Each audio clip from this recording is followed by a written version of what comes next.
Good day everyone, my name is Alma Labasano and our report is the expressive macro skills in writing. So the first subtopic will be reported by me entitled The Nature and Purposes of Writing. So let's define first what is writing. According to Noonan, writing is the mental work of inventing ideas, thinking about how to express them, and organizing them into statements and paragraphs that will be clear to a reader. Also, according to Merriam-Webster's, writing is a letters or characters that serve as a visible signs of ideas, words, or symbols. And the last one, writing may differ from different people who have different definition of writing.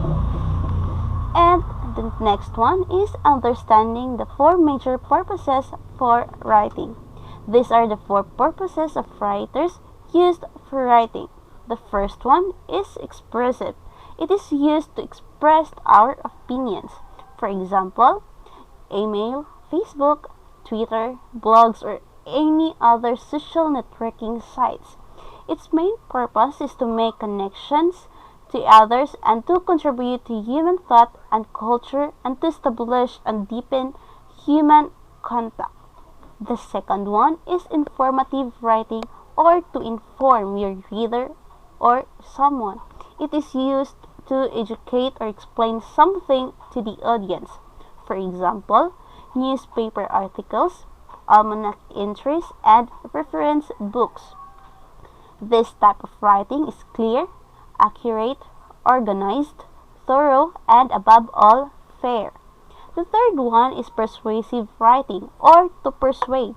It is a more serious form of writing on a debatable topic. For example, essay, research paper, and presentation. The writer's goal is to change the minds of the readers or at least to get the readers to question their position on a debate and consider the writer's point of view. And the last one is the literary work. It is a form of creative writing as in fiction or non-fiction. Examples of this are novels, plays, and poems. It is a form of writing that is not a composition style writing but with the purpose to entertain more than to inform. And the last one is the types of writing. The first one is the narrative. This type of writing comprises of a sequence of events together with characters and settings. For example, is a story and autobiography. The second one is descriptive. This type of writing comprises of detailed accounts of physical attributes or qualities of a person, an object, or a place. These descriptions evoke the reader's sense of sight, hearing, smell, touch, and taste, which enable the reader to form a vivid picture of what's being described. The third one is expository. This type of writing comprises facts, information, and explanation of concepts, issues, or topics related to scientific or general knowledge. Expository pieces of writing are impartial, which means the writer does not include his or her interpretations or opinions. Examples of this are scientific reports, academic essays, and magazine articles. The fourth one is the persuasive. This type of writing comprises of the writer's views or statements which intend to convince the reader to agree or accept the writer's point of view. Such writings also includes facts and information which promotes or support the writer's stance.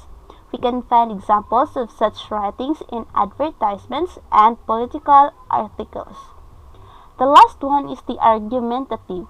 This type of writing takes the style of a debate in which the writer first takes a stance and presents supporting facts, points, or evidence. At the same time, the discussion time also includes objections, criticisms of the opposing stance. And that's all for the nature and purposes of writing. The next one is mechanics and process of writing. So these are the process of writing. First is pre-writing, then drafting, revising, editing, and then publishing. Pre-writing literally means before writing or a warm-up stage where writers prepare to write. Before you actually begin, you will need to do the following things. First, choose a topic to write on. Second, brainstorm or generate ideas. And the last one, focus in your central ideas. And the second one is drafting. It is when you actually put words on your paper. Drafting is it's really hard to get started sometimes. You need to concentrate and write in a quiet place. But you don't have to worry about spelling or your grammar. Just get your ideas down first because your goal in writing a rough draft is to develop and support the ideas you listed. Then the third one is revising. It is taking the time to reread your original drafts. So you need to go back over it and look for ways to improve your content. It is to make your work better. Then the fourth one is editing. It looks at the grammar and mechanics of a piece of writing. You need to check your work for spelling errors, punctuation problems, capitalization errors, grammar, and sentence structure. Then the last one is the publishing, also known as a final draft. This piece of writing should be free of spelling and grammatical errors. Then these are the mechanics of writing. These are the conventions or rules that govern written language. We have 5 mechanics of writing, which are spelling, punctuations, name of a person, abbreviations, and capitalization. Spelling consists of 4, which are consistency, words division, plurals, foreign words. So consistency. It is adhering the same rules throughout a piece of writing. It includes the following elements: format, terminology, spelling, punctuation, verb tense, point of view, audience, and audience level. It is to make your document look more polished and professional. The second one is word division. Division of word, especially at the end of a line on a page. Division means the act or process of dividing the word by syllables or units of sound. For example, important. You need to divide it as important. There are 3 syllables. And not important. Then next is plurals. Most nouns simply add s or es to the end to become plural.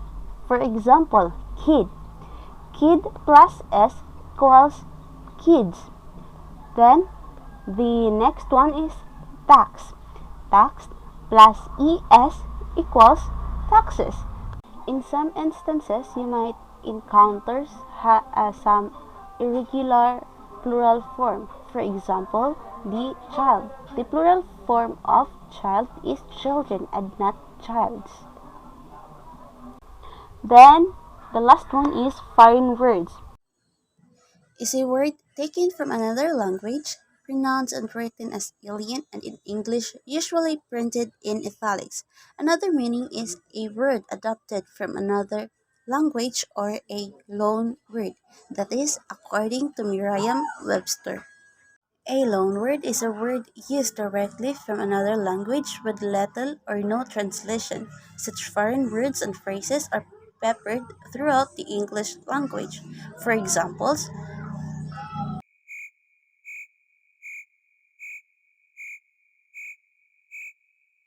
then the second mechanic of writing is punctuations. Punctuation clarifies sentences structures, separating some words and grouping others. It adds meaning to written words. These are the punctuations, commas, semicolons, colons, parentheses, hyphens, apostrophes, quotation marks, square brackets, slashes, periods, and exclamation points, spacing after concluding. It is used one space after punctuation, after closing the punctuations. Then the last one is quotation mark. Then the third mechanics of writing is name of person. The first subsequent uses of names. For example, Pilwon is the first name and it al is the subsequent. Then the fourth one is the abbreviation, a shortened form of a word or a group of words.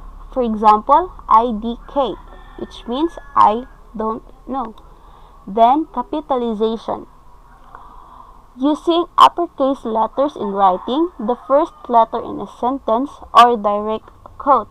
For example, I'm tired. In the first sentence, we capitalize the letter I. So that's it. And I think that's all. And thank you.